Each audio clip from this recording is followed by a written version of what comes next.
I've been in practice for 13. I've been in practice for 13 years now. She's been in practice for 11. She is St. Louis born and bred, lived here her whole life. I've been living in St. Louis for the last 20 years. We both see patients in West County. In addition, Dr. Williams sees patients in St. Peters and Sunset Hills. And then I will see patients in our West County office and our Chesterfield office at St. Luke's Hospital. And then in O'Fallon, Illinois at St. Elizabeth's Hospital and at Anderson Hospital in Maryville. And today we're going to be talking about overactive bladder. Again, all your microphones are muted, so we can't hear anything going on in the background. You might hear some basketballs bouncing in my background. I had to take a kid to a basketball practice. Please use the Q&A thing to answer questions. We'll get to that at the end. And this is sponsored by us, Urology of St. Louis and Medtronic. That being said, I will talk about some Medtronic therapy options, but Dr. Williams and I are in no way getting paid or compensated for this talk. We're doing this for you, and if you're listening for a loved one, we're doing it for them. And so we just want to educate you on bladder control issues, which, as you may or may not know, is an incredibly common condition. Some studies estimate that up to 1/3 of all people experience bladder control issues at some point in their life. People with bladder control issues ask themselves questions like, will I ever regain control? How can I go on a date? How can I do fun things with friends and family? How can I attend something like an outdoor celebration or a child or grandchild soccer game where you don't have good access to the bathroom? People are afraid to leave home. A lot of people with bladder control issues do something called bathroom mapping, is their lives are sort of run by access to bathrooms, and they're afraid to go to a place where they don't know where a bathroom is. Maybe they can't go to a kid's graduation because they're afraid they'll be up in the bleachers and can't get down to the bleachers fast enough. People who have bladder control issues, they know where bathrooms are at all the locations that they go. People know at Target, the bathrooms are in the front right by customer service. And Schnucks and in Beerbergs, the bathrooms are usually in the dairy aisle. And then surprisingly at Home Depot, the bathrooms are in the plumbing section. So this is a huge quality of life issue. Unfortunately, almost half of people with bladder control issues are too embarrassed to talk about it. They don't bring it up to their primary care doctor, or they've heard that this is just a normal part of aging. This is just how it is. This is how life happens. Or they have misconceptions like there is no treatment for this problem, or I've heard there are surgeries for this problem, but they're really invasive and they don't work anyway. So tons of misconceptions, tons of embarrassment, and it's really time for that to change. So what are we going to talk about tonight? Well, the first thing we're going to talk about is the different types of bladder control issues. There are several, not more than one. We're going to talk about the care pathway. Dr. Williams and I have a very standard approach to how we treat patients with bladder control issues, where we start with the least invasive treatment options and work down an algorithm until we can finally cure your bladder condition or get that bladder condition in a place where you're happy with it. We're going to talk about the treatment options, all of them, in fact, but specifically we will go into some detail on some of the offerings that Medtronic has for urgent incontinence and overactive bladder. And at the end, we'll take some time to do questions and answers. So please feel free to type those into the chat box at the bottom.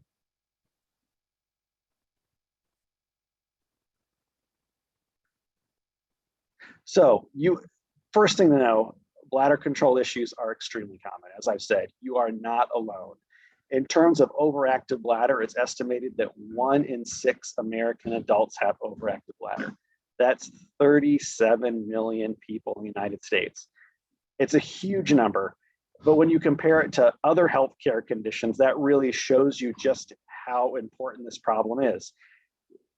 37 million people have bladder control issues. This is far more than people with vision problems. This is far more than the 30 million Americans with diabetes. Bladder control issues are more common than Alzheimer's disease, more common than osteoarthritis, more common than all these other health conditions we talk about all the time. just the bladder control issues are in the shadow due to embarrassment. There's a misconception that this is only a problem that affects women. And while yes, in young age groups, women do outnumber men in terms of bladder control issues, but throughout the life cycle, as men get older, their incidence of bladder control issues approaches and equals that of women. And it's a huge quality of life issue when we're talking about loss of sleep, getting up a lot at night, loss of self-confidence, loss of self-esteem, poor feelings of general health. You think about the wardrobe issues. I have patients that tell me they're just tired of wearing baggy pants because baggy pants conceal the pads, or all they can do is wear black because black hides leaks. Other things like falls and fractures, slipping, falling down in the middle of the night trying to get to the bathroom. And then, as you may or may not know, incontinence is one of the leading causes to admission into nursing homes and rehab facilities. So a very important thing. So what are some of the symptoms of bladder control issues? Well, with urgent incontinence and overactive bladder, it's specifically that need to go right now, that gotta go right now feeling. You all of a sudden get this urge to urinate, and before you can make it to the bathroom in time, there could be an accident. Some people with bladder control issues suffer from urinary frequency as well, or they need to go to the bathroom extremely often, every 30 minutes, every 45 minutes, every 1 hour, every hour and a half. A lot of people have to buy pads. I actually saw a commercial on TV this evening just for a pad delivery service. As I mentioned before, a lot of people have to plan their entire lives around access to bathrooms. And if they don't know if they'll have access to the bathroom, they will avoid going to enjoy those activities that they could be doing. And then a lot of people actually monitor how much they eat or drink. I know people that they have some dinner plans that night, they'll almost dehydrate themselves all day. Or they know they have a doctor's appointment that day. I know patients who will not take like their water pills that are prescribed for their high blood pressure because they know that leads to bladder control issues and they're going to need to leave the house. So if these are things that are affecting you, it really is your body trying to tell you something. And there really is a condition going on that does have treatment options. So how does the bladder work? It's actually an amazingly complex system. There's two things happen when a person goes to the bathroom. The first thing that happens is that sphincter muscle has to relax to let the urine out. And then the bladder actually contracts and squeezes the urine out. And it's a really complex interplay between the bladder and the brain. And it's really controlled by nerves. So what happens first is, the kidneys, they make urine all day long, drop by drop by drop, little bits of urine into the bladder constantly. Fortunately, in most of us, we're not aware of every single drop of urine that goes into that bladder. Our nervous system will filter a lot of that out until our bladder hits a certain level where it's full enough where it's time to go. And then that signals your central nervous system, it signals your brain that it's time to go. And then you're able to go to the bathroom and release the urine. Now, in overactive bladder and some conditions like overactive bladder, these signals sort of get scrambled and they don't work appropriately. I almost describe it like a human thermostat problem. The bladder's the normal size. It's not the bladder small, but the thermostat is set wrong. It's the bladder thinks it's full, even though it's not full. And this leads to urgency and frequency. So usually urinary incontinence, when it comes to urgency and urgent incontinence, is really it's a nerve problem and a defect in the way the bladder and the brain are talking to one another. Very similar to bladder control, bowel control has a similar mechanism. We eat food goes through our digestive tract. When fecal matter gets to our rectum, it distends the rectum, and that distension of the rectum signals our brain that it's time to have a bowel movement, and then we can volitionally go to the bathroom and have a bowel movement. So very similar process of the bladder. It's just a complex interplay between the bowel and the brain in this instance. So what causes incontinence? Well, lots of things. Some of it is some of the things we're doing, daily habits, whether it be the consumptions of things that are known to irritate bladders, such as caffeine, coffee, tea, soda, Alcohol can be a bladder irritant. In addition, alcohol and caffeine are diuretics. Diuretics are substances that make you make more urine. Some people will say things like citrus and spicy foods, but really it's caffeine and amount of fluid, and not sometimes what you're drinking, but the times you're drinking it. Fluid loading at the end of the day and getting up a lot at night to go to the bathroom. So it can be some behavioral things that we're doing. Also, medications can lead to bladder control issues, specifically diuretics. Some people are on diuretics for blood pressure, like hydrochlorothiazide or Lasix. And how these medicines control your blood pressure is they actually make your body make more urine.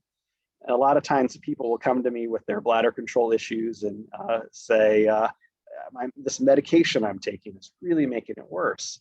And I'll bring up to them that when your primary care doctor maybe started you on this blood pressure medicine, did you mention to them that you had bladder control issues? Well, no, I was too embarrassed to bring that up. Well, there are other options for blood pressure medications other than diuretics, and I'll often encourage people to talk to their primary care doctor about their bladder control issues, and maybe there's a different high blood pressure regimen they can get on so it's not exacerbating their bladder control issue. Physical mobility leads to incontinence, whether it be orthopedic issues, bad knees, bad hips, knee replacements, multiple sclerosis. I use a cane, I use a walker. All these things impede me on getting to the bathroom fast enough when that urgency comes on. Other well-known risk factors for incontinence are family history, pregnancy, childbirth, people who've had radiation therapy for pelvic cancers, or any sort of pelvic floor injury or surgery in the area can all lead to urinary incontinence.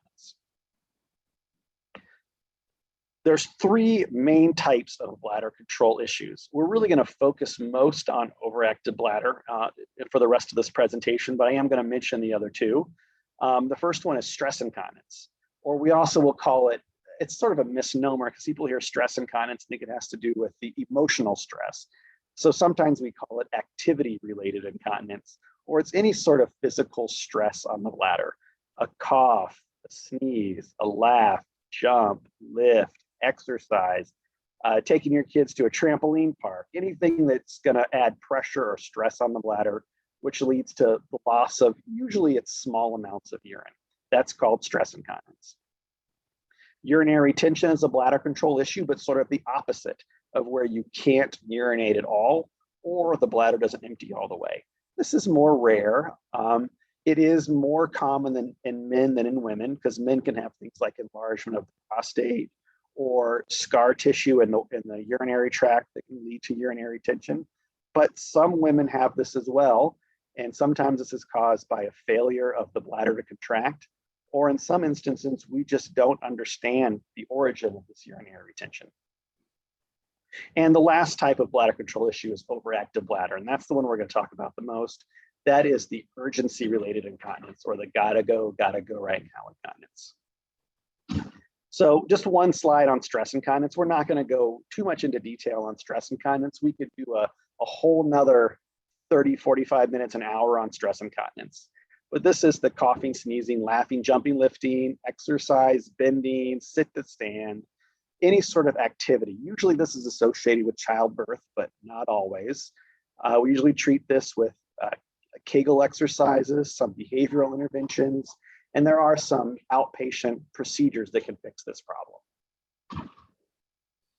Urinary retention, this occurs when the bladder doesn't empty. Sometimes people don't feel it at all. They can't tell that their bladder's full, and they don't know that it's empty. But in some instances, it's very obvious the bladder's full.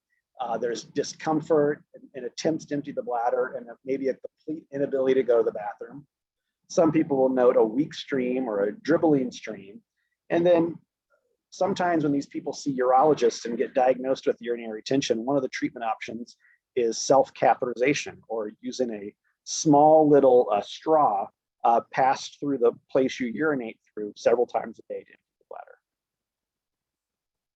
But the big one we're going to talk about for the remainder is overactive bladder. That is the the urgency related incontinence, or that intense urge to go to the bathroom, and the fear that you just can't get there in time without having a urinary leakage. And in some instances, it's bladder emptying amounts of urinary leakage. Some people will have this after any time they drink water or drink a small amount of food, they have to go. And then some people have triggers. I hear triggers all the time. The jingling of keys, the sound of running water. I see the toilet and I have to go to the bathroom, or the garage door opener, or as soon as I get home, I have to go. So a lot of people do have these triggers for overactive bladder. Many of these people will go several times a day. We actually consider going anything more than 7 times per day is considered abnormal. And a lot of these people also have nighttime frequency. We consider up to 2 times a night to be normal, but I've heard of several people all the time who get up 4, 5, 6 times a night and really can disrupt sleep. A lot of people think that the reason they're having frequency is because of urinary retention, or their bladder's not emptying. People tell me all the time, well, I go to the bathroom every 45 minutes. It must mean that my bladder's not emptying.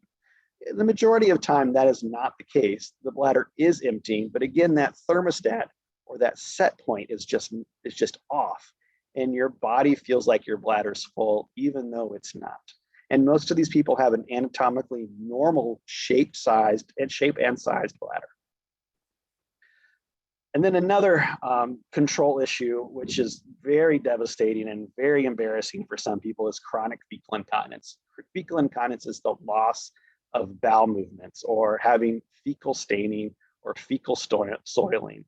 And this can range from fecal urgency, or that intense need to go to the bathroom quickly in terms of bowel movements and can't make it in time, and then have a large or small accident, or even passive incontinence, or you don't feel it at all, and then you just go to change clothes, or you go to the restroom, and then you notice staining on your undergarments. Both of these problems can be very, very frustrating and very, very embarrassing for patients. Fortunately, we do have treatments for overactive bladder and fecal incontinence that are highly effective, minimally invasive, sometimes don't involve any sort of surgery or procedure at all. And we really strive to get the treatment choice that's right for you. And at this point, I'm going to turn it over to Dr. Williams for her portion.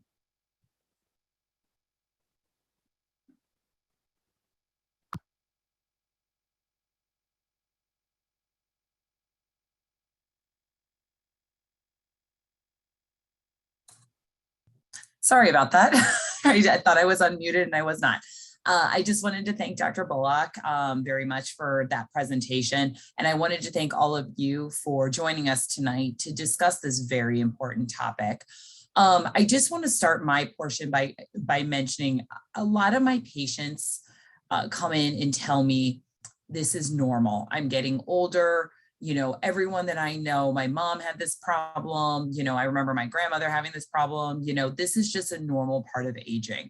And one of the main things that I spend time educating patients on is the difference between something that is common and something that is normal. There is nothing normal about having overactive bladder or urgency or urge incontinence.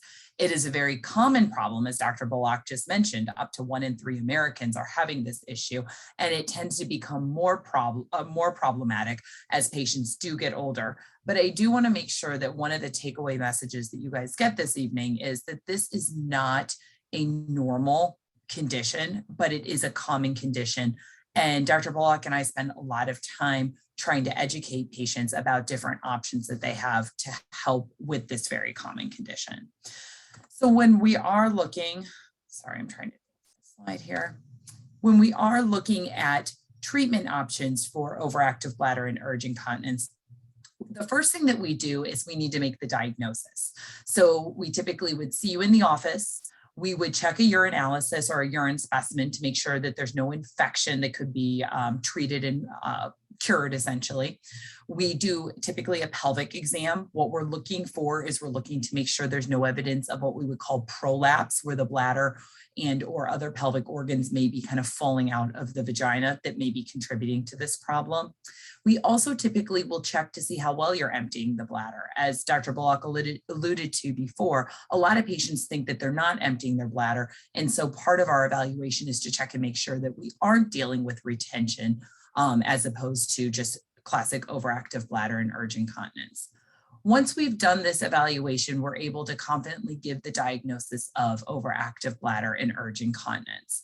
Once we make that diagnosis, we really try to approach this in a very kind of systematic kind of algorithm. We actually have a full-time overactive bladder or OAB navigator in our practice. Her name is Ariana Rudd, and it helps to be an adjunct for what Dr. Bullock and I do to help move patients through the process of treatment for overactive bladder. The first thing we like to always offer is conservative options. These conservative options include both lifestyle changes, which I'll touch on in a few minutes, as well as potentially oral medications for this problem. We do also have a number of what we would call advanced therapies. These are therapies for patients who have tried the conservative things. They've changed things about their diet. They've changed things about their lifestyle. They may have tried medications that they were either intolerant to or just didn't work. And those are the patients where we're really discussing more advanced options. But like I said, we really try to walk you through this process. Both Dr. Bullock and I do in combination with Ariana. So let's talk about lifestyle changes. So the way I always describe it to patients is not every one of these lifestyle changes, if you implement them, will it completely make the problem go away. But for most patients who have underlying overactive bladder, there are things about their lifestyle which is kind of adding fuel to the fire or making the problem a lot worse. So the first thing I'll talk to patients about is their diet and their fluid intake. Dr. Bullock had mentioned earlier, the typical or the most common bladder irritants for patients, the two biggest culprits are caffeine and alcohol. They are both bladder irritants and they are also diuretics, or essentially it's like giving yourself a water pill so that you would be making more urine and having to go more frequently. For some people, spicy foods and citric acids can also be very irritating. I've seen for patients artificial sweeteners and carbonation as well. The other thing that I also focus on is discussing the amount of fluid people are drinking a day. I find it very interesting how often someone comes in and they think they're drinking a normal amount of fluid a day, and they may be drinking an excessive amount, way more than what would really be considered to be normal or healthy. I usually recommend fluid intake to be somewhere between about 60 to 80 ounces of fluid for the entire 24-hour period. And that includes your liquids such as like your soup with your lunch or, you know, a glass of milk that you might have if you have a snack, that sort of thing. Ideally, you want the vast majority of the fluid to be water, but you should include everything that you are drinking in that 24-hour time period. The other thing I also recommend is I recommend my overactive bladder patients to be sippers rather than gulpers. And by that, I mean drinking small amounts frequently throughout the day, as opposed to taking in large quantities where it gives a big kind of fluid bolus to the kidneys and therefore to the bladder that's hard for the bladder to manage. There are exercises. A lot of patients have heard about those Kegel exercises that their gynecologist maybe mentioned to them after they had babies. But going even one step further, there is a whole group of physical therapists known as pelvic floor physical therapists. These are women therapists that can meet one-on-one with you, typically once a week for about 4 to 7 sessions. And they'll work with you on a whole set of exercises to work on bladder retraining, urge suppression techniques, and those sorts of things. The good news is that pelvic floor physical therapy is actually covered typically by insurance. And sometimes these pelvic floor therapists will use advanced tools such as biofeedback to help you be able to identify and isolate and appropriately use those muscles. So once we have tried implementing some lifestyle changes and pelvic floor physical therapy, kind of the next option here is just discussing with patients the use of oral medications. When I talk to patients about medications, I explain to them that the medication is used to essentially control the symptoms. This is not a curative. This is not here, if you take this medication for a week, the problem will just go away. This is more of a management. It's kind of like someone having high blood pressure and taking a blood pressure medication. If you don't take the medication, it doesn't control the blood pressure. If you don't take the overactive bladder medication, you'll go back to your baseline symptoms as far as your frequency and urgency. There are a number of medications on the market for overactive bladder. Most of them are an extended release, meaning they only need to be taken once a day. They typically take about 4 to 6 weeks to decide the level of efficacy so that they can get to a steady state in your system. The issue with a lot of these medications is their side effect profile. A lot of them have potentially very bothersome side effects, including dry eyes, dry mouth, blurry vision, constipation. One in particular can affect potentially blood pressure and cause your blood pressure to rise. And there have been some recent studies that a number of these medications, which are called anticholinergics, that with long-term usage, there might be an increased risk of cognitive effects and dementia associated with long-term usage. Interestingly, there's been a number of studies on patients using these medications. And in one survey, 72% of patients said they stopped the medication within 6 months. Another study showed that at a year, over 90% of patients had stopped medications. So what do we do when someone has either not tolerated the medication or the medication is just not doing what we want it to do? There are several advanced options that we're going to touch on. One of those advanced options is Botox injections in the bladder. You know, most patients are very aware of Botox being used for maybe cosmetic reasons or other kind of medical reasons. Well, we use it for the bladder as well. This is a temporary treatment for overactive bladder and urge incontinence. And the reason why I say it's a temporary treatment is the Botox is going to wear off the same way it does for cosmetic reasons. On average, patients require up to 1 to 4 injection sessions per year in order to maintain the efficacy from the Botox. You're typically 1 to 4 times a year, you're in my office getting re-injected. This is done as an in-office procedure. Typically, it involves me putting a small scope in the bladder, taking a needle and giving somewhere between 20 to 30 pokes where we're injecting the Botox throughout the walls of the bladder. Studies have suggested its efficacy is similar to that of oral medications. I will say the Botox addresses the bladder muscle itself, the signaling in the muscle itself.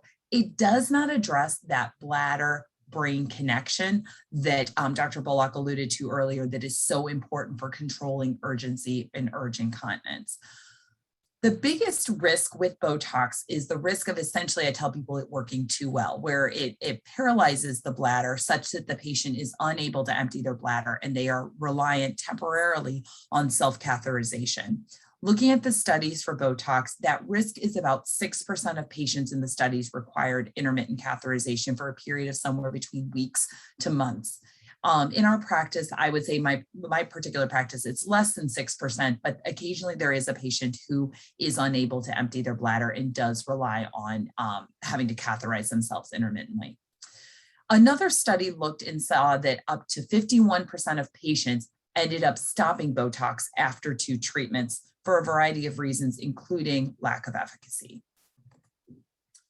So as I mentioned before, you know, we have this very kind of systematic algorithm how we go. So we talk about lifestyle changes, we talk about medications.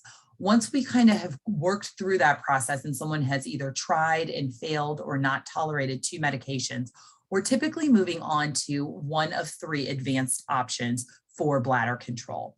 Those 3 options can include Medtronic InterStim therapy, Medtronic neurosystem therapy, or injected medications such as Botox. With regards to issues with bowel control, Dr. Bullock and I both offer Medtronic InterStim therapy to help with fecal urgency and fecal incontinence. There are other surgical procedures that are offered by the colorectal surgeons in our community to also help with fecal incontinence. So I'm going to go into all 3 options with regards to bladder control a little further so you know kind of what's involved with each of these.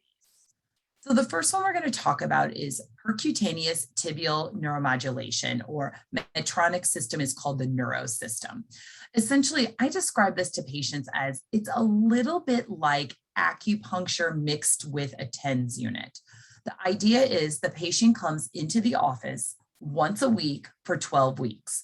We place a small acupuncture type needle immediately behind the ankle bone, and it's hooked up to an external stimulator where you stimulate, it's called the posterior tibial nerve. That posterior tibial nerve runs from behind your ankle bone all the way up to the pelvic floor to help with control of the bladder. The idea behind it is it helps to reduce the urgency, frequency, and urinary incontinence by essentially gently stimulating this tibial nerve. And what it's doing is it's helping to normalize the bladder's natural reflexes.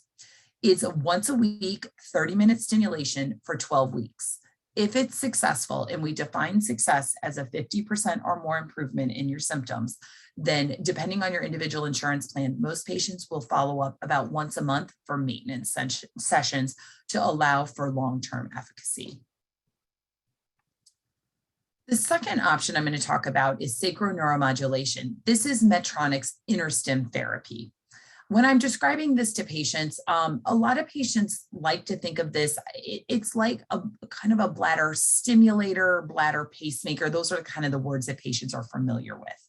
The idea is to gently stimulate the sacral nerves to essentially correct the abnormal communication that's happening between the brain and the spinal cord in the bladder. As Dr. Bullock mentioned, it has that abnormal thermostat. You're essentially trying to reset that thermostat so that the patient can hold their urine longer with less urgency and better control.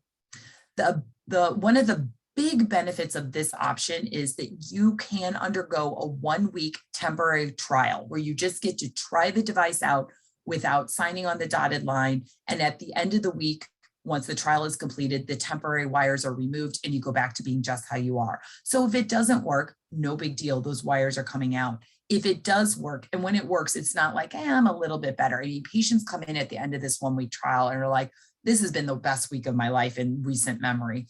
And that's those patients that are moving on then to a full implant, which essentially involves a very small wire being placed in this sacral area, and then a small implantable battery that's placed in the upper buttocks area right underneath the skin.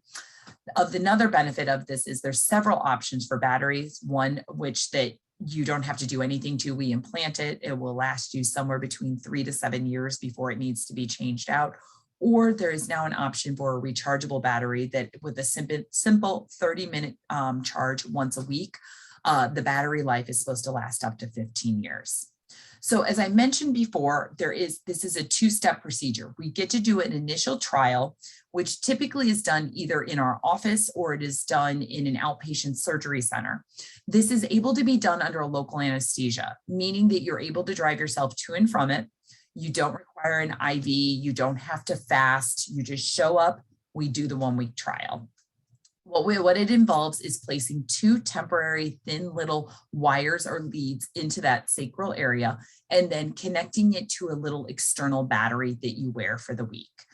During the week of that trial, you typically will keep a diary or a log to see what your degree of improvement is as far as your frequency, your urgency, and the number of leaks that you have. After that 1-week trial, you present back to the office, we remove the wires. And if there has been at least a 50% improvement in your symptoms, then you are a candidate for a full implant. So who is a candidate for this therapy? So patients who are good candidates for the InterStim therapy are patients who have what we would call refractory overactive bladder or urge incontinence, meaning that they have tried and failed or not tolerated medications and more conservative lifestyle changes. Or patients who have what we call idiopathic, meaning we don't know why, non-obstructive, meaning there's nothing causing blockage, urinary retention, or patients with fecal incontinence. A little bit more about InterStim. About 84% of patients who have InterStim report greater than 50% improvement in their symptoms. They're very satisfied with this. There is a 3-fold greater improvement in quality of life when compared with patients who are taking medications. And about 76% of patients achieve what we would define as success, or a 50% or more improvement in your frequency, urgency, and urge incontinence, when compared with only about 49% of patients who took medication. So there is statistically significant improvement over medication with the use of this InterStim therapy. This is just highlighting a woman kind of doing, this is actually a patient who does have an InterStim and just talking about how she's getting back to her everyday life. Like I said before, these patients that come in who have had this implant done, they'll talk to me even during their 1-week trial and say, this week is unlike any other week. You know, I was able to run 4 errands before I needed to stop to go to the bathroom, or I went for a walk for a full hour and I didn't have to worry about which bathroom was going to be open at the local park. So the whole goal is to restore that natural communication that's supposed to happen between the brain and the spinal cord and the bladder, such that you have better control over your bladder. So those are the 3 advanced options: the Botox, the percutaneous tibial neuromodulation, and the InterStim. At this point in time, we do want to go ahead and open the floor up to questions so that we can kind of try to answer anything that you have, any questions that you might have with regards to overactive bladder or urge incontinence, anything we might have hit on so far. I do want to again thank you for your time. Thanks for letting us kind of talk about this, what we consider to be a really important and very pervasive problem. I do see one question that came through about fecal incontinence. Someone wanted to know what all the options were for fecal incontinence, and there's several. A lot of people with fecal incontinence do see a GI doctor or a colorectal doctor, but we often treat this problem as well, and you can do conservative things like increased dietary fiber or anti-diarrheal medications. We have a physical therapist in our office, and physical therapy and Kegel exercises, et cetera, also work for fecal incontinence, and we refer people to physical therapy for that as well. When those symptoms are, when people still have refractory symptoms despite conservative therapies, then sacral neuromodulation is an option for them as well. And it's a highly successful option with upwards of 70 to 80% of people doing well with an InterStim trial and proceeding on to an implant type procedure.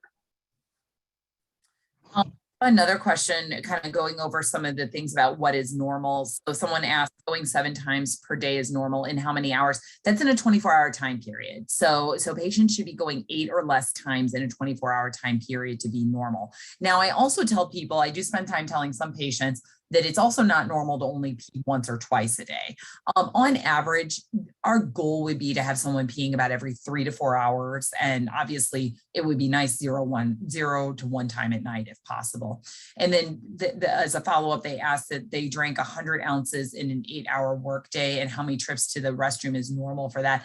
I mean, I'm going to say that already is outside what I recommend for fluid for the day. Now, sometimes for various health reasons, patients do need to drink more fluids, whether it be for something with their blood pressure or they do have a history of kidney stones. And it's kind of trying to find that balance between staying hydrated to treat other medical problems without kind of exacerbating your overactive bladder and your urge incontinence episodes. This is where, like I was saying, I really do recommend people to be sippers rather than gulpers. So trying to just sip very small amounts throughout the day very frequently, as opposed to drinking large quantities, helps to offset any kind of major fluid boluses, which can result in worsening urgency and urge incontinence. A couple of people want to know about InterStim, if this is a lifetime implant or if it's something that you have for a short amount of time and it corrects the problem. And the answer to that is, in most of people, in the vast majority of people, it is a lifetime implant. The battery does wear out. The non-rechargeable battery lasts somewhere between 3 to 7 years.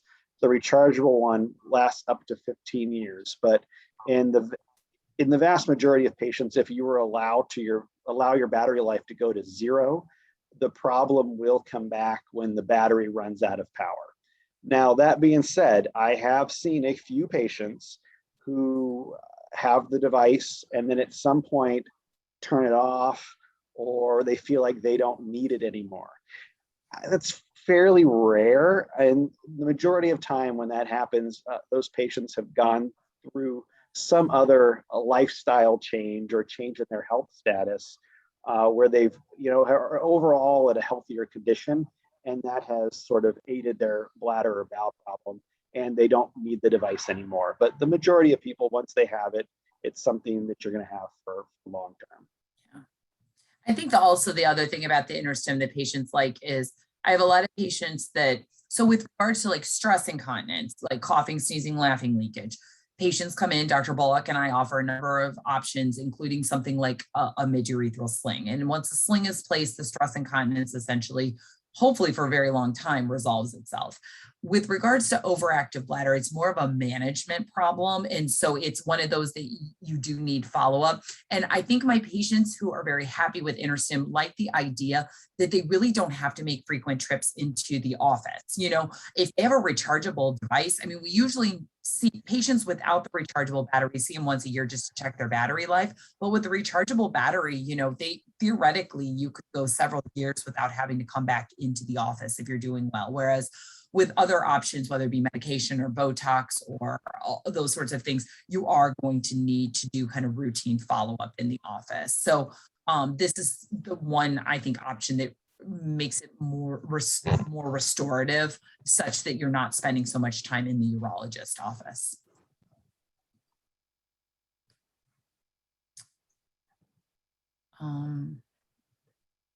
Let's see if I any new questions here? I did see a couple of people asked about how to make an appointment. Let me go back a slide.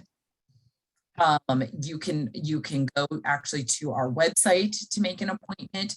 One of the easiest ways to make an appointment is, I mentioned before that we have an overactive bladder navigator. Her name is Ariana Rudd, and her phone number is right here on this slide, 314-624-1861. And she can try to get you directly in with either myself or Dr. Bullock, or sometimes even with our PA, Kristen Schreiber, who can get your workup started and get you moving down the overactive bladder pathway.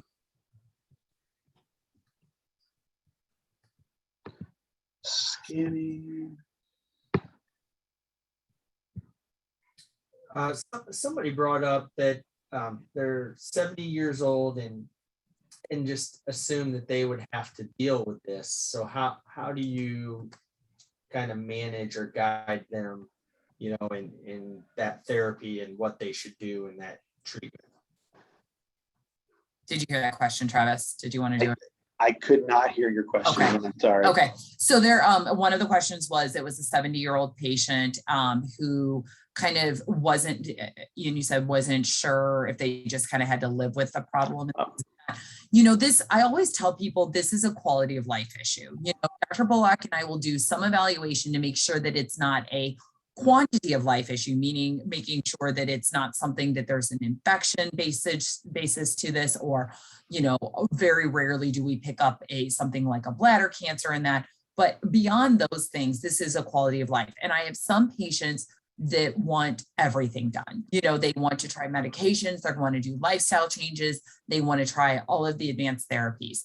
I have other patients who maybe want to try something minimally invasive, but they really aren't interested in any, or they may want to try medication, but they don't really want to try any procedures. So we really do try to kind of talk about the pros and cons of each of these, but it's a very individualized approach depending on the individual patient, you know, and what their goals are. I mean, I have different patients with very different goals as far as what they expect out of their bladder management.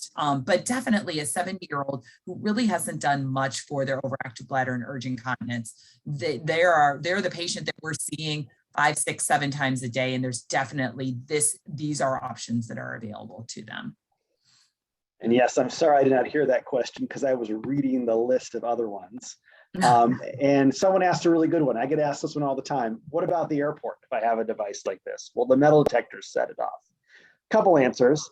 Number one, you are provided with a card for your wallet. So you do have a piece of identification that does say you have an implant. Some security checkpoint airport machines don't pick it up because it is not of sufficient size. So a lot of these airport scanners are, yes, they're looking for metal, but they're looking for metal of a certain size. And then sometimes this is not picked up. If it is picked up, what I generally tell people to tell the airport security people to say they have a pain stimulator, or because that's something they're used to seeing, and that's something that would also be implanted in the same area. It's often too hard to explain. I have a stimulator for my bladder. So I just tell people, say you have a stimulator similar to something like a stimulator for pain. And it's not, I've never had anyone tell me it's a problem for traveling. Yeah. Couple questions came in about coverage, insurance coverage. Um, best I know, all insurances will, including Medicare, will approve Botox or InterStim. They usually are looking at the documentation that Dr. Bullock and I have done, though. It depends on the individual insurance plan. A lot of them require that we document that you've tried and failed or not tolerated 2 medications before they allow patients to move on to an advanced therapy such as InterStim or Botox. But minus any copays, deductibles, or secondary insurances, Botox and InterStim are not considered to be cosmetic. I mean, they're elective procedures, but they are typically covered by insurance. And we do check that out before you would ever undergo an implant or before you would have the Botox. We do check insurance benefits beforehand. Someone has a question about kidney stones and overactive bladder, which is a difficult quagmire, because someone who has recurrent kidney stones, we recommend that you drink lots of fluids to try to dilute your urine to not form more kidney stones. On the downside of this, the increased fluid consumption does lead to bladder control problems in susceptible people. And they also mentioned that they've had procedures for their kidney stones that involve a stent. And what a stent is, it's a little plastic tube that's inside your body that goes from the kidney to the bladder. And this does rub on the inside of the bladder. And in some people can be extremely annoying and does lead to urgency and in rare occasions actually urge leakage. The majority of the time, these irritating bladder issues are resolved when the stent's removed. If not, that is a marker of overactive bladder and probably does deserve a different form of treatment.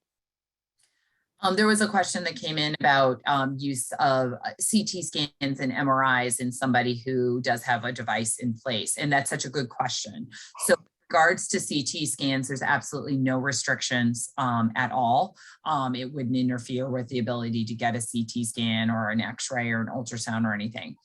In the last year and a half, Medtronic has updated their technology that is being used for their InterStim device. And now both the battery and the wire or the lead are full body MRI compatible. It used to be an issue with MRIs essentially from the neck down, but with the new technology, anything that would be implanted after about June of 2020, those devices are now full body MRI compatible. You have a little remote that you get to use to help control the device, and there's actually a mode that you put it in when someone is having an MRI. And if you were to have an MRI, that is something that our local rep, along with Medtronic itself, can reach out and discuss it with the facility where you're having the MRI to make sure that it is being done appropriately. There's no restrictions on being able to have it. They just have to alter their protocol just a little bit to do it. But there's no restrictions on MRIs anymore. And that's a great question. Someone also asked if Botox can be used for fecal incontinence. Well, how Botox works is when it's used for overactive bladder, we inject it in your bladder muscle, and it actually relaxes or almost temporarily paralyzes the bladder muscle to help with the abnormal spasms and the urge incontinence. Can't be used for fecal incontinence. Actually, theoretically, if you were to inject Botox in the anal sphincter, it wouldn't cure fecal incontinence. It would probably exacerbate it or cause fecal incontinence. So not a treatment option for bowel leakage.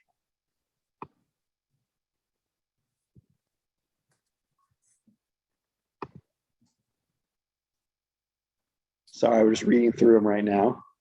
Yeah, just trying to see if. Someone mentions that their overactive bladder symptoms are very sporadic, or they kind of come in flares. How should I manage that? Couple things. Look at what may be going on in your life around the time these flares are happening. I had one woman one time who said that her overactive bladder flares every August. Just seems to be August. No other time of the year, just August. And we sort of did some investigation, and she's an avid gardener and she loves to grow tomatoes. And August, she harvests all these tomatoes every year, every meal tomatoes, a big bladder irritant for her. Could it be stress? Could it be some increased fluid consumption?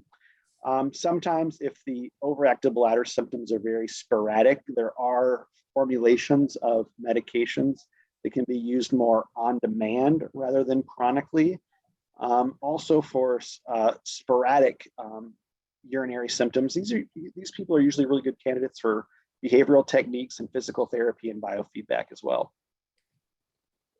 And it is very common, I think, to have flares of baseline even patients who are well controlled with regards to overactive bladder and urgent incontinence from time to time, depending on what they've ingested or the stressors in their life. And that I tell patients not every day is going to be perfect. Just like, patients when they come in to talk to me in the office and I ask them how often they go to the bathroom, they say, well, on Tuesday I went this often, but on Thursday I went this often.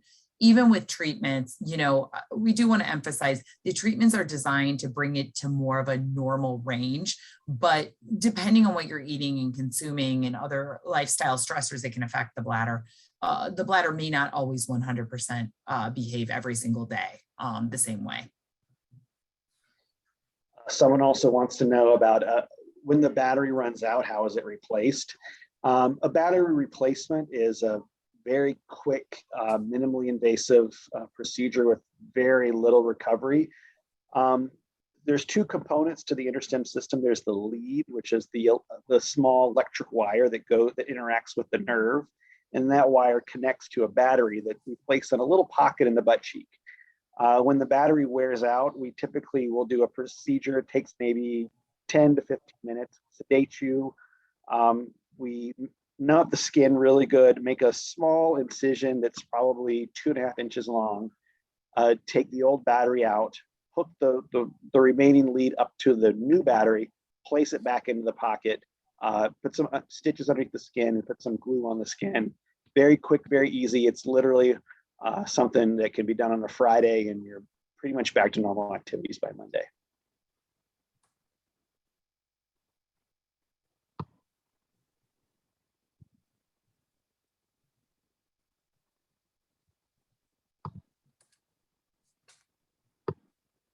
I hear there's some people that are not fans of stents.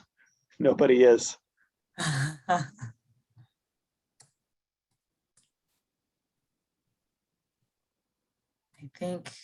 think that's hit on the majority of the questions that were out there. Some of these are, I did have somebody, I think there's somebody who does have an InterStim that was saying that they would go intermittently, it would work, but then they would need to change programs, which is a little bit more advanced than what we can discuss in this 1 hour seminar. But with regards to InterStim, there is the option to be able to allow patients to adjust stimulation or change programs to try to maximize symptoms. I have some patients that they stay on one program the whole time and they do great. I have other patients who do periodically, whether it be once a week or every couple of weeks or so, do need to change a program up. And so that is something that there is some adjustability to the problem. And there are also options for advanced programs. If that person isn't getting the relief they like with their current programs, they can make an appointment to see our PA. Her name's Kristen Schreiber, and she can actually put in some advanced programs that are not on the typical, the first InterStim programmer.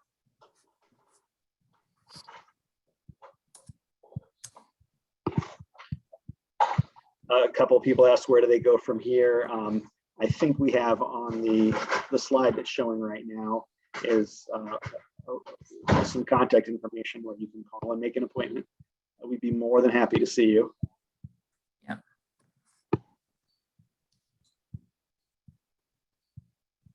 Yeah. One patient asked, what is the best procedure if you do not get a message that you need to urinate?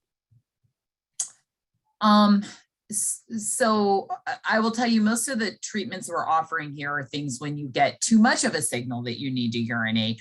I always tell people there's not like a medication or something I can give you to give you the urge to urinate. If you really have kind of lost that urge of when needing to go, I like to have patients start with lifestyle changes, with the main one being time voiding.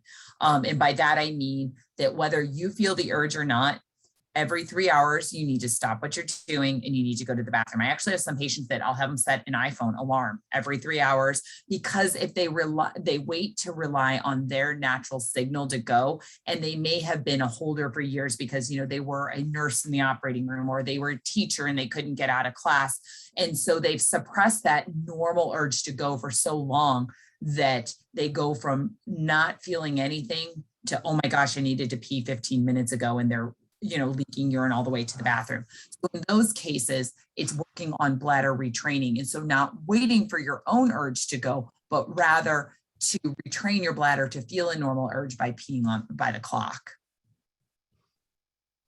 Someone asks if they're already seeing another physician in our practice, is it okay to see one of us? And the answer is yes. Our practice is set up in such a way where Dr. Williams and I are really the incontinence specialists.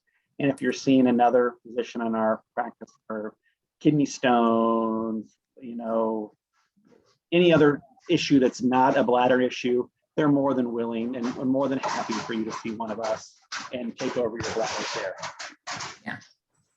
With the only caveat being, and our office lets them know, Dr. Bullock and I do very similar practice patterns, almost identical practice patterns. So we really don't have patients switch back and forth between the two of us, because you're going to get the same opinion from both of us. And actually, if it's a more complicated case, a lot of times Dr. Bullock and I behind the scenes are actually discussing it with one another. So. Somebody did also ask about oxybutynin, and they were recently diagnosed with high blood pressure. There's no direct link between oxybutynin and high blood pressure. The medication that I do recommend that patients keep an eye on their blood pressure if they're starting is a newer one called Mirabetriq, which does not tend to cause the dryness and the constipation that a lot of the anticholinergics cause. But occasionally, it's pretty rare, but occasionally somebody will see a spike in their blood pressure when they start this medication.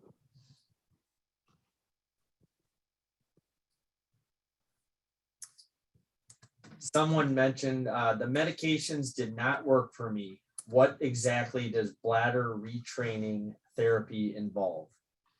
So there's a few things you can do on your own. So we do have a physical therapist in the office, and we have a network of physical therapists throughout St. Louis and Illinois and the surrounding areas they refer people to. But some of the techniques they use during bladder training is to, Kegel exercises is one thing. When you do a Kegel exercise, it doesn't just strengthen the sphincter muscle. What it actually does is it gives a signal to your brain to sort of tamp down and cut down that bladder reflex. So a lot of times what physical therapists, so here's a quick little 1 minute thing, is they tell you to do quick flicks. And what quick flicks are is when you get that intense urge to urinate, instead of just running off to the bathroom and allowing the bladder to control you, is you need to retrain it. So what you would do instead is stop, sit, take a deep breath, do 2 or 3 Kegel exercises or quick flicks to sort of calm that bladder down, and then slowly walk to the bathroom in a more controlled fashion. This will retrain the bladder.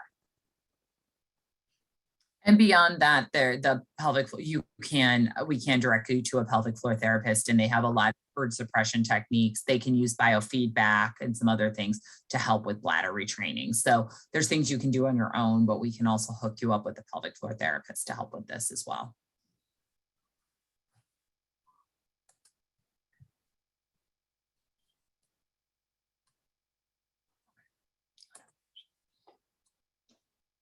Sounds like we've covered it. I think we have. I think Ian, are you? Yeah, so I just want to say thank you to everybody for joining this evening and taking time away from your families and other obligations. Obviously, I'd also like to thank Dr. Williams and Dr. Bullock for taking the time to educate all of you. And again, just remember, they have several convenient locations throughout the St. Louis metro area, encompassing both Missouri and Illinois. And again, take the opportunity to reach out to their OAB patient navigator, Ariana Rudd. Again, her number is 314-624-1861. She can help navigate you and get you into an appointment with the physicians and make sure that you're on the right track. Thank you, everyone, for your time this evening. Stay safe. It's done.